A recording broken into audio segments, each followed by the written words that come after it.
Okay, as you see here, I got everything put together. This is my top. There's just a couple things I wanted to show you. When I sew the borders on, especially when it's material that has stretchy material in it, so it gives, I will leave extra material on the bottom because I start clear to top when I sew the borders on. So I usually have a little extra material just because sometimes there's, you know, a little bit of give. So just so I have enough material to end up evenly on the bottom, and then I just cut the extra off. So I did have to add a little piece on there, but you can't really see it because it blends in, because I didn't have enough for one whole piece for this border, but it worked out. And when you're working with, I also wanted to tell you, this bubble fabric, you do not want to iron it, because when you iron it, it will flatten the bubbles and then you won't have the bubble look.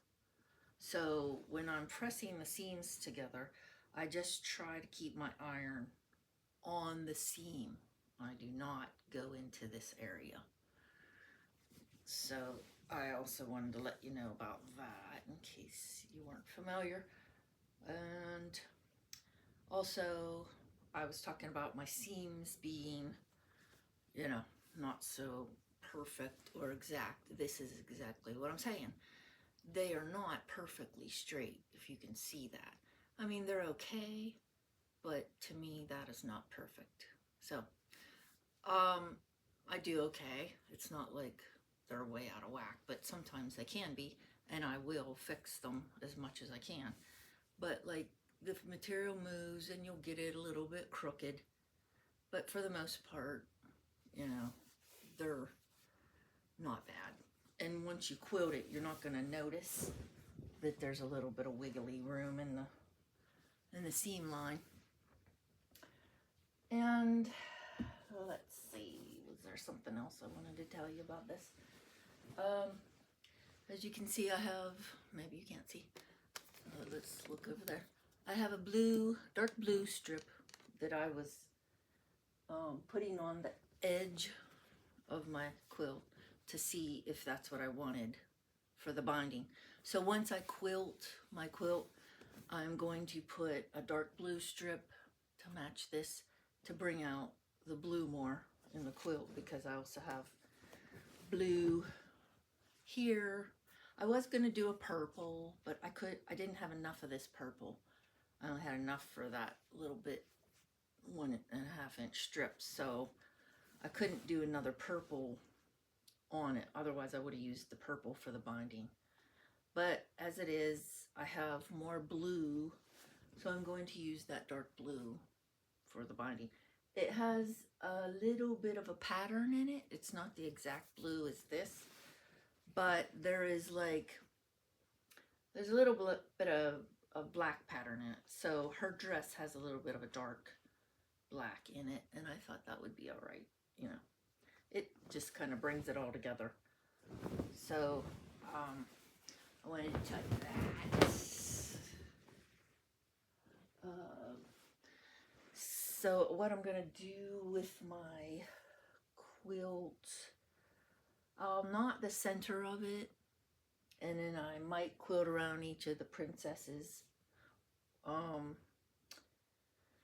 I will probably put a little design in this border, and I will probably go around the Olaf, just quilt around those. I will quilt around in the ditches all through the quilt, and I'm going to put a little snowflake design in this little plain block to go with the theme of Frozen. So that's what I'm planning on doing. And I will be putting it in my quilting frame instead of doing it on my hoop because it's big. It's a queen size. And it ended up being 81 by 91. So I find it easier to just put it in the quilt frame. And I have my quilt batting hanging on the quilt frame. It's the cotton batting. Let me get the bag. It is 80/20, so it's cotton and polyester. I'm sorry. I like it, but it also says it's, you know, needle punched, so there's the seeds aren't in it like they used to have, and I found it hard to quilt because there used to be seeds in it more so, but this is more polyester. It's not all cotton, but it's a flatter batting, and I don't like it as much as I like the Polyfill Extra Loft. I do like the Polyfill Extra Loft because it gives it more of a puffy look, but I don't have the right size Polyfill right now. And I mean, I could go to the quilt shop. The closest one we have is Evansburg, so I could go try order it online or go to a local quilt shop and get some. I don't know. I'll see. I'm not quite ready to put it in my quilting frame anyway, but I just wanted to say that's what I was thinking of doing. I don't know. Sometimes I change my mind when I'm doing stuff like this. And so it's just the way it goes. Sometimes I know what I'm doing, sometimes I don't. So I just have to go as I think of things. And I change my mind a lot. So that's what I'm planning on doing so far. I might change my mind by the next video. And if I do, well, I'll let you know. So, I also did buy a backing. Let me point over here and I will get my backing and show it to you. I picked this out, me and my granddaughter, because it has like little hexagon type things in it, and it's pink and purple, and I just thought, well, it's a flannel. It doesn't match exactly the colors. I'm not like real thrilled with it, but she liked it. So it's a flannel, so it'll be softer.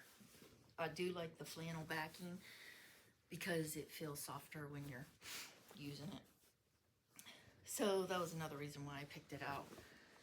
But I was kind of leaning towards a blue, but she liked the pink and purple in it, and it's her quilt, so that's what I'm gonna do. So anyway, that is my video today. If you have any questions, you can leave them in the comments, and I will answer them for you when I get to them. So yeah, just leave me a question, leave me a comment, let me know what you're working on. I don't know if I'll have my next video. I'll be putting in the quilt, and I can show you how I do that. So, all right. Well, we'll see you next time. You guys have fun quilting and keep quilting. I said that wrong. Keep quilting and have fun doing it. All right. Well, we'll see you later. Bye.